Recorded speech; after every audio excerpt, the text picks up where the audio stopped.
Here is an update video on the 1988-89 Lasko 9-inch desk fan model 2154 in a dark gray color scheme.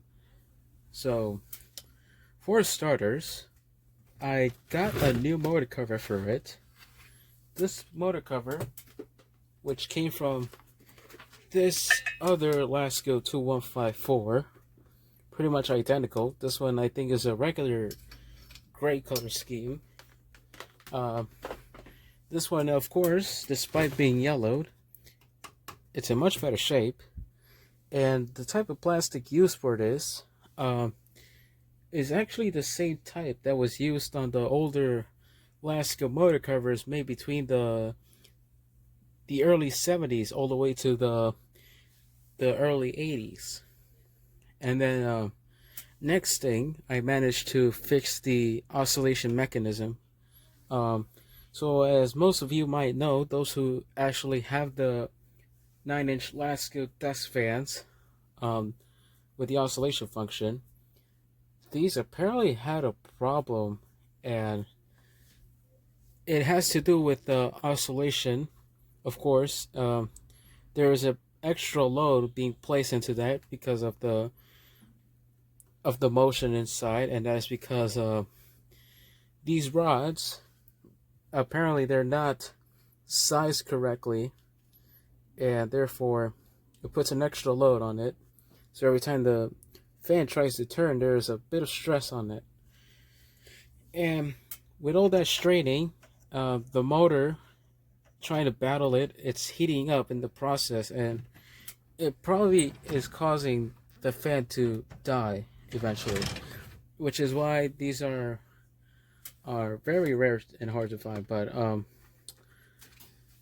these motors, as you might know, these are actually very good champs when it comes to that, considering how they managed to survive all of that strain and stress. But I did fix it, so if only I could get something to open this up right now. So let me pause the video for a bit. I'll be right back.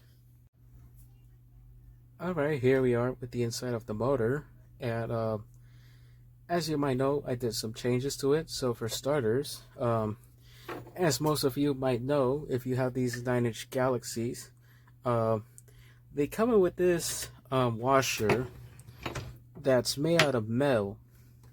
It kind of looks like the washer used for the bearings, kind of like this, but made out of metal, and they're bended. And this is meant to have this stay in place at the bottom, but the problem is that is one of the reasons that the fan is having a hard time oscillating and also maintaining its speed. Also is the fact that this thing has some play into it. I added an extra washer at the bottom right here in between the motor assembly and the neck bracket. That way this fan would not have a hard time struggling with it. And also I managed to loosen the oscillator rod a bit. So in a few moments, once I turn on the fan, you're going to see and probably hear the fan not having a hard time with the straining and stuff. As you can see, this one has some play into it. It's not supposed to be that way. And you're going to see how well the oscillation functions now. So I'm going to start with the low.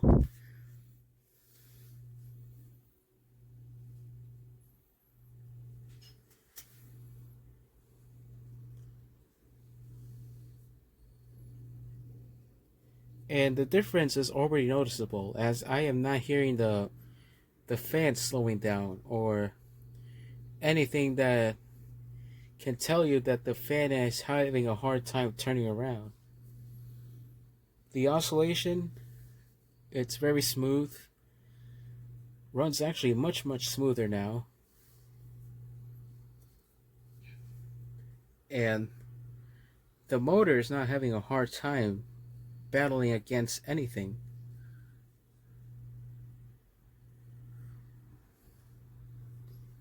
So let's have a closer look at the action of the gears. You'll see what I mean.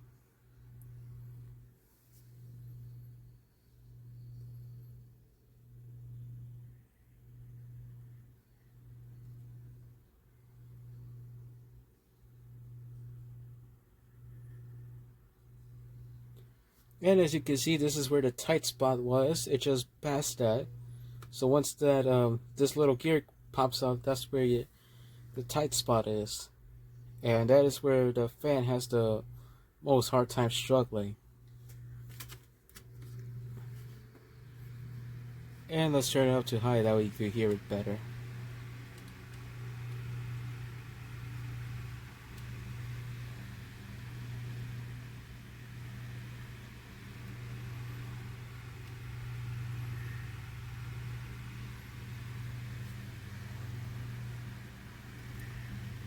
Still seems to have a hard time pushing against whatever um, remaining resistance there might be, but so far as I'm hearing it, it actually runs a lot more smoother than what it did before.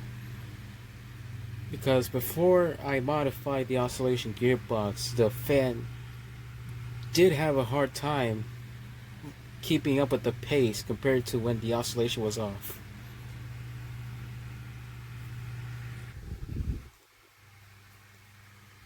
And apart from the improved oscillation, the airflow is actually much more consistent now.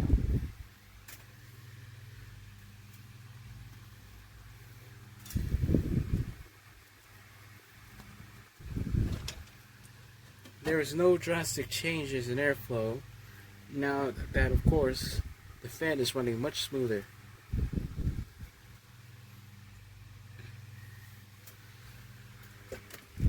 So that's that. As you might know, I'm going to shut it off now. And of course, the spin down is very top tier. So there you have it. That's the update on this 1988 to 89 Lasko 9-inch oscillating test vamp model 2154.